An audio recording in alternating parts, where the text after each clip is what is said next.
Pranava Greenwich, where the dream of luxury and nature truly comes home. Pranava Greenwich, a home full of love and dream. దేశవ్యాప్తంగా సంచలనం రేపినటువంటి తెలుగు నటి ప్రత్యూష మృతి case దేశవ్యాప్తంగా సంచలనం రేపినటువంటి తెలుగు నటి ప్రత్యూష మృతి కేసుకి సంబంధించి సుప్రీంకోర్టు కీలక తీర్పునిచ్చింది అని చెప్తున్నారు. కానీ తల్లి మాత్రము ఆ తీర్పు మీద ఏ విధంగా స్పందిస్తారు అనేది ప్రస్తుతం మనతో పాటు ప్రత్యూష తల్లి సరోజిని ఉన్నారు. మీరు సుప్రీంకోర్టు ఇచ్చినటువంటి తీర్పుకి సంతృప్తిగా ఉన్నారా? లేదు అమ్మా, అంటే ఐ రెస్పెక్ట్ ద జడ్జిమెంట్. ఎందుకంటే సుప్రీంకోర్టు అత్యున్నత న్యాయస్థానం మన దేశానికి, కాబట్టి నేను రెస్పెక్ట్ ఇస్తున్నాను, గౌరవిస్తున్నాను. But I'm not satisfied. నాకు తృప్తి అనిపించలేదు వచ్చిన జడ్జిమెంట్, వచ్చిన తీర్పు మీద నాకు తృప్తి అనిపించలేదు. నాకు తృప్తి లేదు, నా కూతురు ఆత్మకు కూడా శాంతి కలగలేదు. ఎందుకంటే మేము లైఫ్ ఇవ్వండి, జీవిత ఖైదు ఇవ్వండి అని చెప్పేసి నేను హైకోర్టులో అలాగే వెళ్ళాను. హైకోర్టులో ఓన్లీ సెషన్ కోర్టులో ఇచ్చిన 5 yearsని మరీ 50% తగ్గించేశారు, 2.5కు తగ్గించేశారు. దాని మీద మళ్ళీ నేను సుప్రీంకోర్టుకు 2011లో వెళ్ళాను. నాది 14 సంవత్సరాల పోరాటం అమ్మ. సుప్రీంకోర్టుకి మీరు ఏమని వెళ్ళారు? అంటే హైకోర్టులో ఇచ్చిన జడ్జిమెంట్ కాదండి. ఇక్కడ ఒక అమ్మాయి హత్య చేయబడ్డది, ఒక అమ్మాయి రేప్ చేయబడ్డది, అత్యాచారం చేయబడ్డది. ఎంతో భవిష్యత్తున్న అమ్మాయిని చంపేశారు. మంచి భవిష్యత్తుకు పెద్ద పేరు తెచ్చుకొని కష్టపడదాం అనుకున్న అమ్మాయిని చంపేశారు. ఇక్కడ మా కుటుంబం ఎదగలేదు, మా కుటుంబానికి ఎవరు ఆధారం లేరు, తండ్రి లేడు, తను ఒక్కతే ఆధారము, తను కూడా పోయింది. సో మాకు జీవిత ఖైదు ఇవ్వండి, దోషి ఎవరైతే ఉన్నారో అతనికి జీవిత ఖైదు ఇవ్వండి అని చెప్పేసి నేను వెళ్ళానండి. 14 years జరిగినాయి. అంటే ఏ తల్లికి కూడా ఇంత కష్టం రాకూడదు. బిడ్డ చనిపోయిందనేదే చాలా బాధాకరం. కానీ మీరు అత్యాచారం చేసి చంపారని మొదటి నుంచి చెప్తున్నారు. కోర్టు ఏ విధంగా పరిగణలోకి తీసుకుంది? అంటే కోర్టుకు ఏవైతే ఎవిడెన్స్ ఉన్నాయో ఆ ఎవిడెన్స్ ఆధారంగా వెళ్ళింది. అంటే పాప చనిపోయిన ఒక 1-2 monthsకి సిబిఐకి ఇచ్చారు. అప్పుడు గవర్నమెంట్ చంద్రబాబు నాయుడు గారిని వెళ్ళి రిక్వెస్ట్ చేశాను, ప్లీజింగ్ చేశాను, సార్ సిబిఐకి ఇవ్వండి. ముందు సిబిసిఐడి అన్నాను, తర్వాత మా వాళ్ళందరూ చెప్పారు వద్దమ్మా సిబిఐ అయితే బాగుంటుందంటే నేను సార్ని అదే రిక్వెస్ట్ చేశాను. సార్ కూడా ప్లీజింగ్ అయిపోయి అప్పుడు రాజశేఖర్ రెడ్డి గారు, చంద్రశేఖరరావు గారు కూడా అడిగారు, ప్లీజ్ సిబిఐకి ఇవ్వాలి ఖచ్చితంగా అంటే సిబిఐకి ఇచ్చారు. సార్ న్యాయంగా ఇచ్చారు. సిబిఐ ఇన్వెస్టిగేషన్ స్టార్ట్ అయింది. కాకపోతే ఇక్కడ జరిగిన మ్యానిపులేట్ ఏంటంటే సిబిఐ ఎంటర్ కాకముందుకే సాక్ష్యాలన్నీ తారుమారైపోయినాయి. సాక్ష్యాలు ఏ ఒక్కటి కూడా ఉంచలేదు, అన్నీ తీసేశారు. అంటే ఇక్కడ మీకు అర్థమయ్యేది ఏంటంటే ఎవరైతే దోషులు ఉన్నారో, ఎవరైతే దోషికి సహాయశాఖలు అందించారో, ఎవరైతే అప్పుడు ఆ రోజుల్లో కొన్ని రూమర్స్ క్రియేట్ అయినాయి కొంతమంది వాళ్ళందరూ కలిసి ఒక్క సాక్ష్యం నాకు దొరకకుండా చేశారు, అన్ని సాక్ష్యాలను తారుమారు చేశారు. సో సిబిఐ ఎంటర్ అయిన తర్వాత సిబిఐ అందుబాటులో ఉన్న సాక్ష్యాలను ఎవిడెన్స్ని తీసుకొని ఇన్వెస్టిగేషన్ స్టార్ట్ చేస్తారు. సేమ్ నాలాగే ఒక తల్లి. మీకు గుర్తుందా, మీరు చెప్పారు మునిస్వామి రిపోర్టు అదేవిధంగా సిబిఐ రిపోర్ట్ రెండు వేరు అని చెప్తున్నారు. ఏంటి అందులో వేరియేషన్ ఏముంది? మునిస్వామి రిపోర్ట్ ఏమో డెడ్ బాడీ చూస్తూ పోస్ట్మార్టం చేసిన రిపోర్ట్. నేను అక్కడే ఉన్నాను, లోపల పోస్ట్మార్టం అవుతుంటే నేను డోర్ ముందరనే కూర్చొని ఉన్నాను ఏడుస్తూ. లోపల పోస్ట్మార్టం అవుతుంది. సో బాడీలో ఏముంది, బాడీ పైన ఏ పార్టులో ఏముంది, బాడీ పైన ఏముంది, బాడీ లోపల ఏముంది అనేది పోస్ట్మార్టం చేసి తయారు చేసిన రిపోర్టు మునిస్వామిది. ఈ త్రిసభ్య కమిటీ తయారు చేసిన రిపోర్ట్ ఏమో ఆఫ్టర్ 2-3 months వాళ్ళు కొన్ని అందుబాటులో ఉన్న కొన్ని రిపోర్ట్స్ని తీసుకొని వాళ్ళు ఒక రిపోర్ట్ తయారు చేశారు. ఆ రిపోర్ట్లో ఏంటంటే ప్రత్యూష ఆత్మహత్య చేసుకుంది, Siddhartha Reddy and Pratyusha both poison తీసుకున్నారు, ప్రత్యూష ఎక్కువ తీసుకుంది, సిద్ధార్థ రెడ్డి తక్కువ తీసుకున్నాడు, అందుకని ప్రత్యూష చనిపోయింది, సిద్ధార్థ రెడ్డి బతికాడు.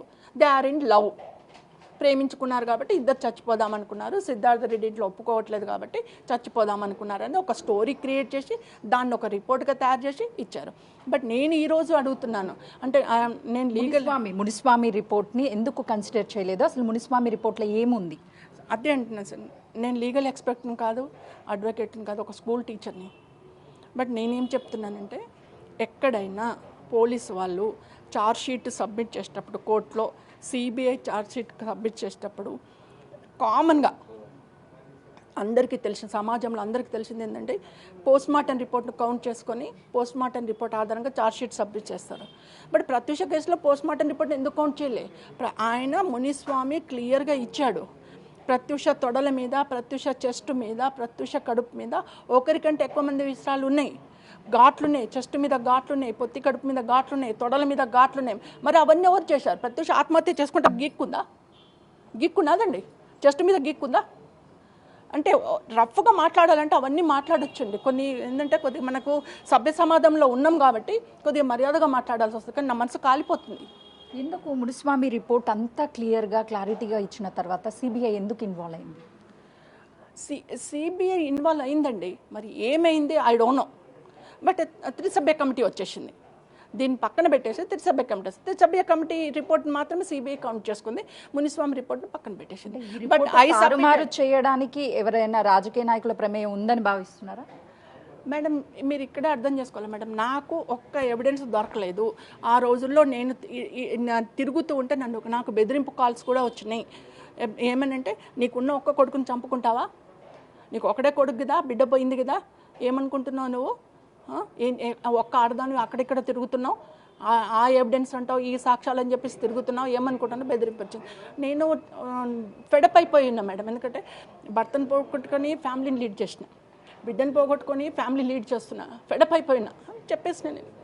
అమ్మ ఒక్క విషయం, మీరు కూతుర్ని పోగొట్టుకొని బాధలో ఉన్నారు, ఎలా చనిపోయిందో కూడా మీకు అంత్యక్రియలు చేసే వరకు తెలియలేదు. తర్వాత కూతురు మీద అత్యాచారం చేసి చంపేశారు అన్న విషయం విన్నప్పుడు మేమే అది డైజెషన్ చేసుకోలేకపోతున్నాం. మీరు 10 మంది కంటే ఎక్కువ మంది చేశారు అని చెప్తున్నారు. అవునమ్మా, ఉన్న సత్యం చెప్పాలమ్మా. అంటే నాకు ఇక్కడ న్యాయం జరుగుతుందా లేదా, ఐఎమ్ నాట్ సాటిస్ఫైడ్ అని నేను ఓపెన్గా చెప్తున్నాను. I respect the judgment, but I'm not satisfied అని చెప్తున్నాను. బట్ ఉన్న సత్యము సమాజానికి కూడా తెలియకపోతే ఆ సత్యం మరుగున పడిపోతుందమ్మా, చచ్చిపోతుంది. అందుకని నేను చెప్తున్నాను, ఉన్న సత్యం ఇది. న్యాయస్థానాలలో నాకు న్యాయం జరగలేదు. సిద్ధార్థ రెడ్డి ఒక్కడి మీద ఎందుకు కేసు ఫైల్ చేశారు? మిగతా వాళ్ళని ఎందుకు ఇన్వాల్వ్ చేయలేదు? అంటే వాళ్ళు ఎవరో మీకు తెలియడం లేదా, లేకపోతే ఎవరికైనా భయపడుతున్నారా? నేను భయపడడం అని కాదమ్మా, నా దగ్గర సాక్ష్యాలు లేవు. ఇప్పుడు కోర్టుకి సాక్ష్యం కావాలా? నేను పోయి చెప్తాను వీళ్ళు ఉన్నారన్నారు, పనిష్మెంట్ ఇస్తారా? ఇవ్వరు కదా. నీది ఓన్లీ అలగేషన్ అంటారు. అలగేషన్ కన్ఫర్మ్ కావాలంటే ఏం కావాలి? సాక్ష్యం కావాలి. ఇన్ని సాక్ష్యాలు పెడితేనే ఈ జడ్జిమెంట్ వచ్చింది. లైఫ్ లేదు. నేను ఇన్ని సంవత్సరాలు 24 సంవత్సరాల పోరాటం చేస్తేనే అస్సలు దోషికే సంపూర్ణమైన శిక్ష పడలే. 2.5 కన్ఫర్మ్ చేసిండ్రు. సిద్ధార్థ రెడ్డి ప్రత్యూష ప్రేమించుకున్నారనే విషయం మీకు తెలుసు అని చెప్తాను. కనీసం సిద్ధార్థ రెడ్డికి చివరి నిమిషంలో కనికరం అనిపించలేదా ప్రత్యూషని చూస్తే? కనికరం అనిపిస్తే అట్లా చేయడు కదమ్మా. ఆ కనికరం అనిపిస్తే 10 మందితో అత్యాచారం చేయించాడు కదా. అతనే చేయించాడని మీరు 100% కన్ఫర్మ్ చేయించాడు. అత్యాచారం చేయించాడు, చంపారు. ఎందుకంటే ఆ రోజుల్లో నాకు కొంతమంది చెప్పారమ్మా. అంటే చెప్పిన వాళ్ళు ఎవరు వచ్చి ముందు సాక్ష్యం ఇవ్వమంటే ఇవ్వరు. బట్ అమ్మాయి ఇట్లా జరిగింది అని చెప్పారు నాకు. ఇట్లా జరిగింది, చేయించాడు అని చెప్పారు. బట్ నేను దానికి సాక్ష్యం తేవాలి. కోర్టులో నేను చెప్పాలంటే దానికి సాక్ష్యం కావాలి. నా దగ్గర సాక్ష్యాలు లేకుండా చేశారు. నా దగ్గర నేను రాజకీయ ప్రతినిధిని కాదు, రాజకీయ నాయకురాలిని కాదు. నా దగ్గర కోట్లాది రూపాయలు లేవు. ఈ రెండు లేనప్పుడు నా బాధ ఇట్లనే ఉంటుంది. ఒక కామన్ ఫ్యామిలీ లేడీని ఇట్లంటే ఏ తల్లికని ఇదే బాధ ఉంటుంది. బిడ్డను పోగొట్టుకోవాలి, ఏడవాలి. వాళ్ళు మాత్రం దోషుల కుటుంబాలకు హెల్ప్ చేస్తారు, దోషుల కుటుంబాల భోజనాలు చేస్తారు, దోషుల కుటుంబాల దగ్గరికి పోతారు, వాళ్ళతో మాట్లాడతారు, అన్ని హెల్ప్లు జరుగుతాయి వాళ్ళకి. కాబట్టి మా పరిస్థితులు మేము ఎదగలేకపోతున్నాం. నేను ఇప్పుడు కూడా చెప్తున్నా, ప్రజాపని ఈరోజు మేడం ఒక 1 month 2 months నుంచి ఎప్పుడైతే జడ్జిమెంట్ రిజర్వ్ అయిందో ఆ రోజు నుంచి ఈ రోజు వరకు 118 మంది ఎమ్మెల్యేలకు, అపోజిషన్ కావచ్చు, అన్ని పార్టీల ఎమ్మెల్యేలకు కావచ్చు, గవర్నమెంట్ ఎమ్మెల్యేలకు కావచ్చు, ప్రభుత్వ ఎమ్మెల్యే 118 మంది ఎమ్మెల్యేలకి, 40 మంది ఎమ్మెల్సీలకి, 18 మందో 16 మందో ఉంటారు ఎంపీలకి, అందరికీ వాళ్ళ మొబైల్లో చూడండి ఒక 40 సార్లు పెట్టిన మేడం. నేను ఇప్పటికీ ప్రత్యక్ష కుటుంబాన్ని ఆదుకోండి అని చెప్పి ఒక 40 సార్లు వాళ్ళ మొబైల్లో పెట్టిన, నా మొబైల్లో కూడా ఉన్నాయి మేడం. ఒక్కరు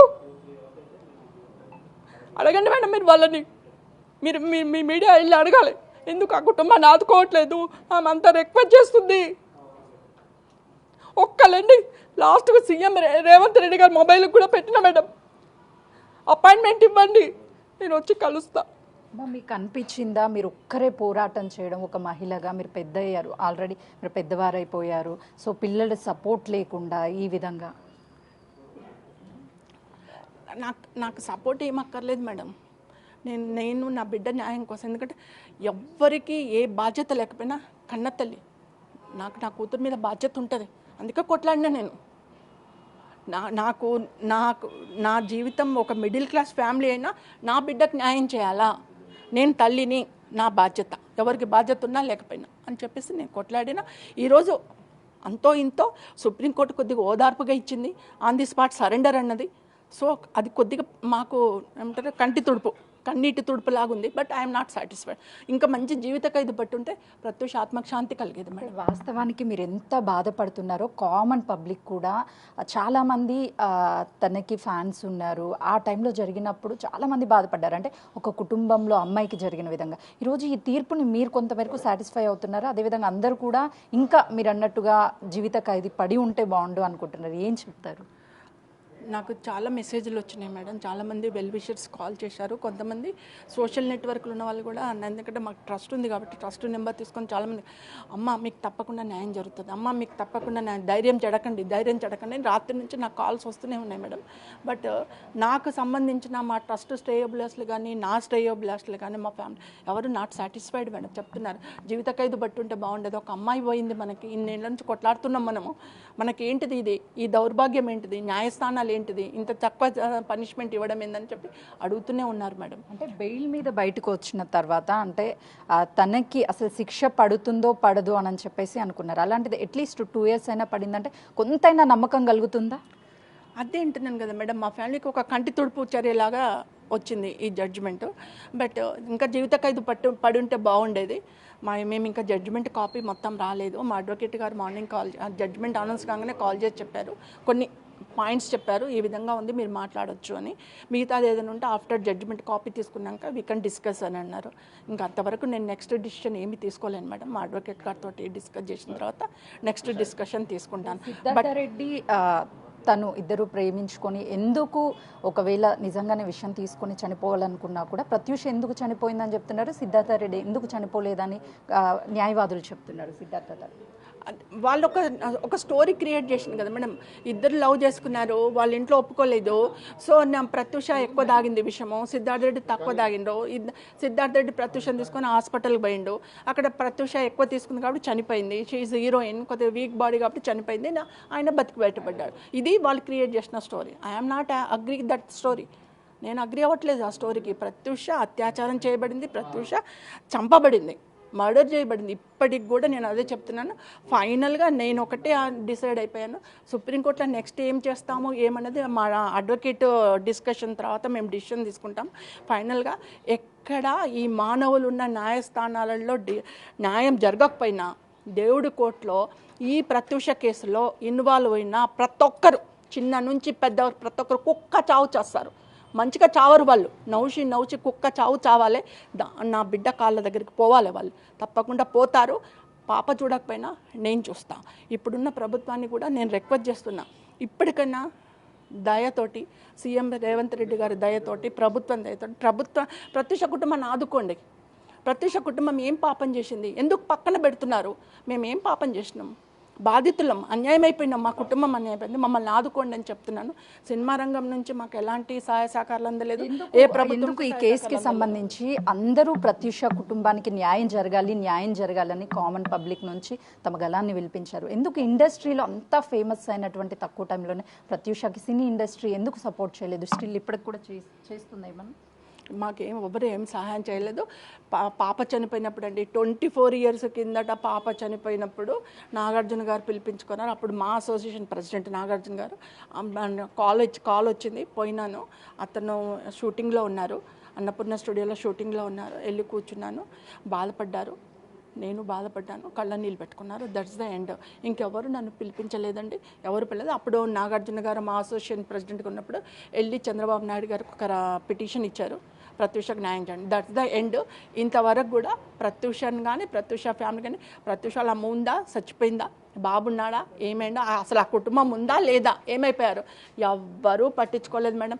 సుప్రీంకోర్టులో ఆర్డర్ రిజర్వ్ అయినప్పటి నుంచి అలర్ట్ అయ్యారు అందరూ, అంతవరకు ఎవరు పట్టించుకోలేదు. ఒంటరి పోరాటం ఒక్కదాన్ని ఏం డబ్బులు పెట్టుకున్నా, ఏం కొట్లాడినా, ఏం అడ్వకేట్ని బతిమాలుకున్నా నేనే చేసుకున్నా తప్పితే నాకు ఎవ్వరూ ఆదుకోలేదు మేడం. సినిమా రంగం నుంచి కానీ, రాజకీయ రంగం నుంచి కానీ, ప్రభుత్వాల దగ్గర నుంచి కానీ ఎవ్వరూ ఆదుకోలేదు. కలవలకొండ చంద్రశేఖర్ గారిని 10 ఏళ్ళు కలవాలని చెప్పి చెత్త విధాల ప్రయత్నం చేసిన అడిగిన ప్రతి ఒక్క నాయకుడు కూడా అమ్మో సీఎం గారిని మేము కల్పించలేము అన్నారు. ఇప్పుడు సీఎం రేవంత్ రెడ్డి గారికి మీకు చెప్పాను 2 months నుంచి ఉన్న ప్రభుత్వంలో ఉన్న అందరి ప్రజాప్రతినిధులకు, ఎమ్మెల్సీలకు, ఎమ్మెల్యేలకు, ఎంపీలకు అందరికీ రిక్వెస్ట్ పెడుతూనే ఉన్నాను. ఒక 30 సార్లు పెట్టిన ఈ 2 నెలల్లో.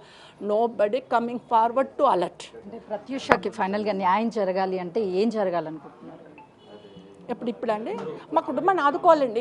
నా బిడ్డ చనిపోయింది, సుప్రీంకోర్టులో జడ్జిమెంట్ వచ్చింది. మరి ఇప్పుడు ఎంతోమందిని ఆదుకుంటున్నారు కళాకారులని, మీరు చూస్తున్నారు కదా మేడం, ఎంతోమంది కళాకారులను. మరి మా కుటుంబాన్ని కూడా ఆదుకోండి, చితికిపోయి ఉన్నాం. ఫైనల్గా ఒక్కసారి మీరు నిల్చోండి, మా కెమెరామ్యాన్ ప్రత్యూష ఫోటోని చూపిస్తాడు. ఎందుకనంటే ఆ రోజు మిమ్మల్ని అడిగాను ఒక ప్రశ్న, ప్రత్యూష న్యాయం కావాలి అని అంటే ఏం అడుగుతుందంటే, ఈరోజు అందరికీ నవ్వుతూ ప్రత్యూష కనిపిస్తుంది, కానీ మీకు ఎలా కనిపిస్తుంది? ఈరోజు ఏడుస్తుంది. అమ్మ నాకు ఆత్మశాంతి కలగలేదు, నువ్వు పోరాటం చేసింది ఓడిపోయినావమ్మా, నీ పోరాటం ఓడిపోయింది, నేను ఓడిపోయినా, మనకు న్యాయం జరగలేదు అంటుంది మేడం. మాకైతే న్యాయం జరగలేదు. ఒకవేళ సిద్ధార్థ రెడ్డికి మీరు అన్నట్లుగా జీవిత ఖైదు శిక్ష పడినప్పటికీ మిగతా వాళ్ళని ఏం చేయలేనప్పుడు న్యాయం జరిగినట్లేనా సంపూర్ణ న్యాయం? ఎవరికి? సిద్ధార్థ రెడ్డికి జీవిత ఖైదు శిక్ష పడినా కూడా ఒకవేళ మిగతా వాళ్ళు ఉన్నారు అని చెప్తున్నారు, వాళ్ళని కన్సిడర్ చేయకపోతే సంపూర్ణ న్యాయం జరిగినట్లు అంటే సుప్రీంకోర్టు రీఇన్వెస్టిగేషన్ ఇచ్చుంటే బాగుండేది మేడం. అయినా నా ఉద్దేశంలో రీఇన్వెస్టిగేషన్ ఇచ్చిన సాక్ష్యాలు లేవు మేడం, సాక్ష్యాలు లేవు, తారుమారైపోయినాయి సాక్ష్యాలు. ఎవిడెన్స్ లేనప్పుడు రీఇన్వెస్టిగేషన్ ఇచ్చిన వేస్ట్ మేడం. జీవిత ఖైదు ఇచ్చేస్తే కనీసం 50% అన్నా మేము సాటిస్ఫై అయ్యేవాళ్ళం, అది కూడా జరగలేదు. కాబట్టి మాకైతే ఆత్మతృప్తి అయితే లేదు మేడం, సంతోషంగా అయితే లేదు. మెమరీస్ ఉండుంటాయి ప్రత్యూషతో, ది బెస్ట్ మెమరీ ఏంటి, జీవితంలో మర్చిపోలేనటువంటి బాధ ఏంటి? జీవితంలో మర్చిపోలేని బాధ ఏంటి మేడం, నా కూతురు నాతో లేదు, నా కూతురు నాతో లేదు. అదే నేను జీవితంలో మర్చిపోలేని బాధ. నా సంతోషం ఏంటంటే మేము ప్రత్యూషకు చూడండి మేడం, పూలమాల వేయలే, నేను వేయాలంటే వేలుతున్నా. అమ్మవారికి వేసుకున్నదాన్ని నేను పూలమాల వేయలే. ఎందుకంటే నేను మా బాబు ఎప్పుడు ఏం ఫీల్ అవుతామంటే, షీ ఈజ్ ఇన్ అబ్రాడ్లో ఉంది, ఎప్పటికైనా మా కూతురు వస్తుంది, అబ్రాడ్లో ఉంది అనే ఫీలింగ్ తోటి మేము అలా స్మైల్ ఉన్న ఫేస్ని చూసుకుంటూ గడుపుతున్నా. అంటే నా కూతురు బతికే ఉంది అని ఒక దాంతో మేము సంతోషంగా ఉంటున్నాం. మా కూతురు మాతో లేదు అనే ఒక నిజాన్ని మేము మనసులో దాచుకొని పైకి నిబ్బరంగా తిరుగుతున్నామనే ఒక బాధ మాత్రం మాలో ఉంది మేడం. ఈ బాధ ఇందులో ఇన్వాల్వ్ అయిన అన్ని కుటుంబాలకు రావాలి మేడం. మీరు అందరు నన్ను తిట్టుకుంటుండొచ్చు, ఈమె ఇలా కక్షగా మాట్లాడు, అన్ని కుటుంబాల్లో ఇలాంటి బాధ రావాలి. వాళ్ళకు బిడ్డలు ఉన్నారు, నా బిడ్డను క్రూరంగా చంపిండ్రు, న్యాయం జరగకుండా చేసిండ్రు. వాళ్ళందరూ కూడా దేవుడి కోర్టులో కుక్క చావు చేస్తారు, నేను చూస్తాను. ప్రత్యూష చనిపోయి 23 సంవత్సరాలు అవుతున్నా సుప్రీంకోర్టు 2 సంవత్సరాల సిద్ధార్థ రెడ్డికి జైలు శిక్ష విధించడం పూర్తిగా సంతృప్తిగా లేదు. తనకి యావజ్జీవ కారాగార శిక్షను విధిస్తేనే మాకు న్యాయం జరిగేది, దాంతోపాటు మిగతా వాళ్ళందరికీ కూడా శిక్షిస్తేనే మాకు సంపూర్ణ న్యాయం జరుగుతుంది అని చెప్పేసి తల్లి తన ఆవేదనని వ్యక్తం చేస్తుంది.